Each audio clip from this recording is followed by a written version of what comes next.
87 সূরা আলা আয়াত ১৯ মাক্কী ১ তুমি তোমার সুমহান রবের নামের তাসবিহ পাঠ করো। ২ যিনি সৃষ্টি করেন অতপর সুষম করেন।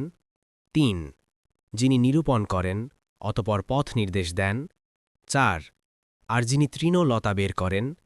৫ তারপর তা কালো খড়কুটায় পরিণত করেন। ৬ আমি তোমাকে পড়িয়ে দেব অতপর তুমি ভুলবে না।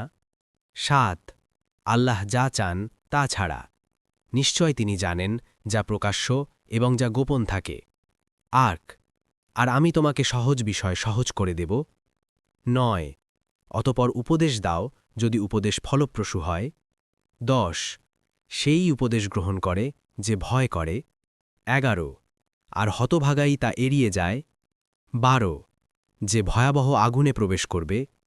১৩ তারপর সে সেখানে মরবেও না এবং বাঁচবেও না। ১৪ অবশ্যই সাফল্য লাভ করবে যে আত্মশুদ্ধি করবে।